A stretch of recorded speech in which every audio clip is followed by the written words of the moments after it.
Welcome to the House of Witchcraft. We don't exactly know where Miss Taren S is, but come on in, brew some magic with us. Hello, witches!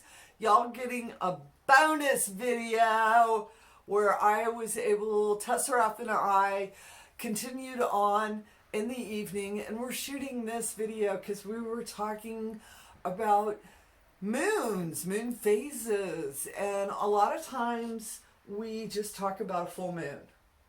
Yeah, like it's the only, those are the big ones. They're like popular. It's the only thing happening on the calendar, and not understanding that those different cycle quarters, tidbits, each of these have their own energy, witches, and how important it is to find out which ones you tune into. All right, not every witch is a full moon witch. Yeah, some people like to figure out what kind of moon they were born underneath, and then they'll work underneath that moon. So like I was born under a waxing crescent, so anytime I see a waxing crescent out in the sky, I'm like, oh, it's my personal magic. It's a little bit stronger that night for whatever reason. I feel a little bond to that kind of waxing crescent energy. But for someone else, it might be, that dark moon, that, full moon, whatever it is that you're vibing on. Yeah, and that's why it's so important, witches, to get your journals out. You know what I'm saying? Write it down. It sounds so easy, but it's so hard. It is. I mean, I still struggle with it. I have moments where, but I also know I have so many moments where I'm like, damn, why didn't I write that out? But anytime you're doing a lunar ritual, the moon is all about getting into your emotions, getting into that reflective side, and so it's the perfect time to do that journaling. Anything that magical that's happened during that week, do that reflection, write it down in the book during that time. It's the perfect time to do it. Absolutely. And so we're going to go through the different phases of the moon, all right, witches?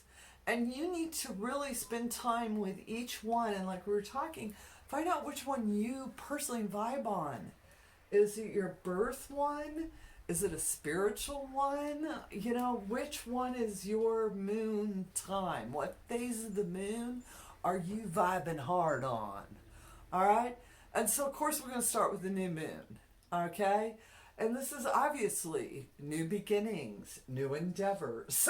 Yeah. I mean, a lot of people like to plant those intentions. This is pretty self-explanatory, I think, right? Oh, yeah. I like to... someone told me to visualize that full dark moon as just like a big pot of soil. It's just a big dark pot of soil. Whatever intentions you want to plant, go ahead and seed those in. I love that. I really like that idea. All right. So this is new beginnings, starting new projects, planting things for the first time. All right. That's new moon energy. All right, okay? And then, of course, we lead into that as we start getting more illumination in the sky, and we go into the crescent moon. We go into the bow of Diana. And we have notes, because I made Tesseract. I was like, Tesseract, you hold the notes. But y'all know I use my notes, all right? And when we're talking about that crescent moon, what do we have written down? So it's still about that. It's a good time to still plant some of those intentions. If you maybe missed the dark moon, you can still work on getting things started during that beginning first crescent stage. Shoot the bow. Exactly. Send all of those wishes off into the horizon. And it says here, it's really good time to do divination, because we are like sending things out to the future. We can also send our sight out to the future and kind of see what's coming up for the rest of the lunar cycle, or however far you want to look into. I was going to say, and when we talk within divination, we're talking about looking towards our future. This is a good time to do divination for things that are going to happen. There's other times to do divination towards the past, towards shadows, toward underlying things around. What happened here? All right, and the next moon that we have coming up is... Then we've got it going into the first quarter, that growing gibbous. So it's starting to get nice and, not quite full, but it's starting to get nice and plump. Yes, all right. And think about that, where your intentions are now growing. All right, whatever you've planted on your new moon, or even planted on a crescent, now you're starting to see a little bit of fruitation, okay? And this is also a really important time to feed your intention. Yeah, exactly. Just start showing some of that gratitude, knowing that it's going to come into that full abundance. It's getting started. Absolutely. And then after this beautiful phase, we have... Then we have getting into that full moon energy. It's nice and plump, nice and ready to harvest, if you will. Use up all of that energy. And a lot of people have, very specific things that they do with the full moon, depending upon what time of year it is. And I've always, just kind of seen the full moon as it's like the clear quartz of astrological phenomenon. I always relate things to crystals, but so it's good for, all kinds of different things. It's just a very powerful energy whenever that moon is full. And so get out there, soak some of it up, restore yourself, or, throw it at whatever projects you're working on and just really give it that extra boom. And full moon doesn't mean you have to go out and do a full-blown ritual. Yeah. Sometimes just sitting and contemplating. Sit on your front porch. And just a couple of mindful moments under a full moon is a full moon ritual, witches. All right? And to be aware of that. Our most amazing, magical, powerful moments happen within simplicity. Mm-hmm. And it's you don't obviously you don't need the ritual to feel the full moon. If you ask anyone who works with police lines or anyone at a hospital, anyone who deals with the public in general, the full moon, it affects you whether you are doing the ritual or not. So just taking that time to tune in and see what is it stirring up inside of you. That's all you need to do. And yes, this is the perfect time to cast a circle, create a sacred space, create your temple, and to use it to give up your thanks to divinity, all right? We don't work magical spells, workings every full moon, all right? Which is, sometimes our full moons are just those of gratitude. Yes. Thank goodness, sometimes it's not a busy month. It's not a busy, or I think they think we're constantly, and I'm like, no, we're really not that. All right? Even though we're happy dark witches, we really work on the happy part. All right? We don't have to work on the dark part. That comes naturally. All right. So we've got to the full moon. What happens after the full moon, Tesseract? So then we start to get into the waning energy of the moon, and it starts to decrease, that light starts to creep away. And so this is a good time. I like to do anything that we need to remove some obstacles, anything that's been hindering our growth. It is a time to tear it down and get rid of it. Yes, obstacles around us in our physical realm, and also obstacles within ourselves. Mm-hmm. This is a beautiful shadow work time to remove obstacles from ourselves as well. All right, back to spending a little time in that state of gratitude.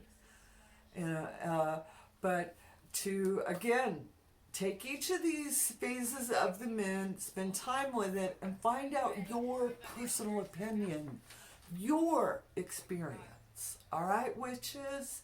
We can sit here and tell you all sorts of stuff. But in the end, you got to go stand under that moon, that phase, that time, and experience for yourself. All right? Okay, what's our next one? So then we've got getting towards the very end when we've got that waning crescent moon energy, just that last little sliver of light holding on. And it always gets a little, I see it very yellowy whenever it's getting there. And it looks like it's it's the end of another cycle and the beginning of the new one. It is one of those little deaths. Mm-hmm. All right? I can see that, yeah. And I celebrate that death and that rebirth at the same moment that I see that. And that's just me personal, how I feel. Each of you, again, develop your own relation. But a waning crescent for me, I just No, I'm not saying that death ever feels good, but death feels good. See, and I hate being the family reunions when everyone's starting to go home and stuff. I'm just like, I can't stand that feeling. I just, so I'll work on that. I'll meditate under that phase more. It is a time of solitude. It's a very spiritual time. It's a very talk to the spirit time. Mm-hmm. As we're ending this phase, this cycle of the moon, you can hear almost the spirits that were held there during that time. This is, again, me personally talking. I'm not saying everybody's going to experience this. I don't want you all to think that now. All right? We talk American Folkloric Witchcraft, Conjuring Community, African Diaspora is where we learned our, what is it I talk a lot about with, the spirit of the root. And how that came to us and how we appreciate that. But all of this blending up into me, and when I look up into that waning crescent moon, that's what I feel. That's beautiful. That's very powerful. I need to work on that phase some more, apparently. Alright, and where are we after that moon phase? That brings us to that dark moon, bringing us back to the beginning of the cycle. And for you witches who have watched this video long enough, I want y'all to stay to the end because we've got a bonus feature. Because I have got some questions on the new moon, dark moon, and Tesseract and I sit here and chit chat for a couple more minutes about that and some of our other personal thoughts. So you keep watching even after I say goodbye, alright? And of course for all you new witches and which are leaning in, we are so happy to see you. You are the next generation of witches. Keep doing you, boo. I promise you it's the right way, all right? Learn your authentic voice, and you will do good. You will do well. You will succeed, all right? It all comes from within. Y'all done heard me preach this over and over. Magic comes from focus, will, and intention. You can't buy that. It all comes from here, witch. So keep it real. And with that said, I want to thank Tesseract for... I keep dragging him up here to the cottage to say, make a video with me. I want to thank him for being so kind about that. And of course, y'all, I want you to have it's evening time, as bright of a blessed evening as we're having. Thank y'all so much for leaning in and supporting the House of Witchcraft, supporting me. All right? And with that said, I'm going to say the same thing I always do, because I truly believe that all paths to divinity are valid, all right? I don't got to know your magic. I just have to respect you're doing it. So with that said, amen, blessed be, ashe, and ebabo. All right. This is a serious, all right. To you witches that watch to the end of the video, gold star. I have a technical. And I know Tesseract's a smart witch.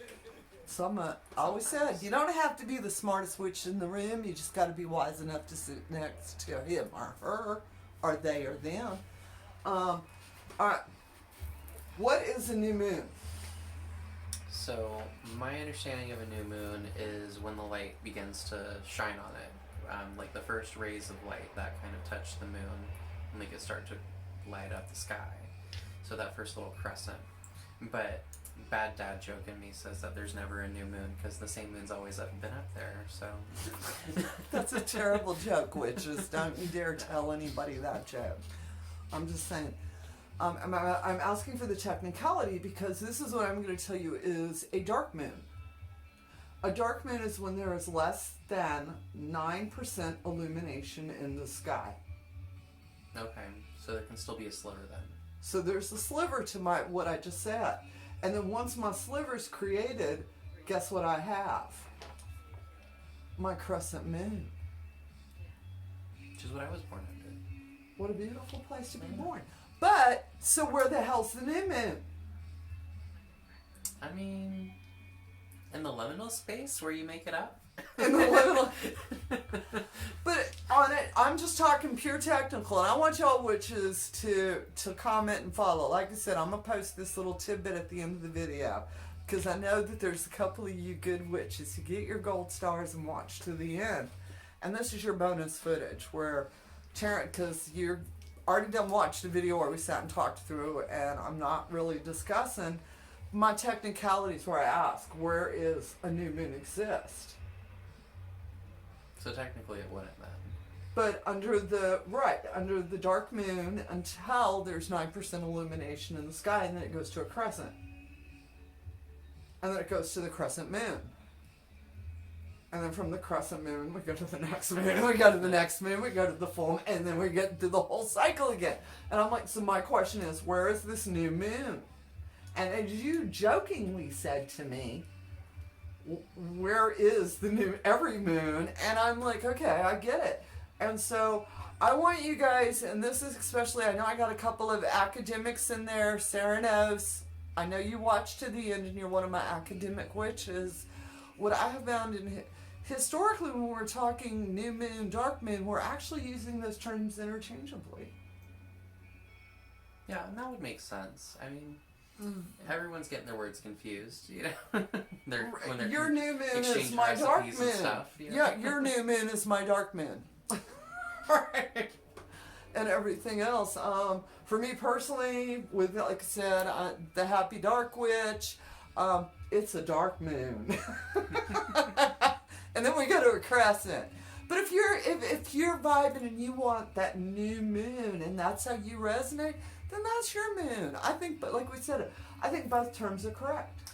Well, and it kind of reminds me of like sometimes when you talk about the herbs and it'll have a different name depending upon what you're doing with it.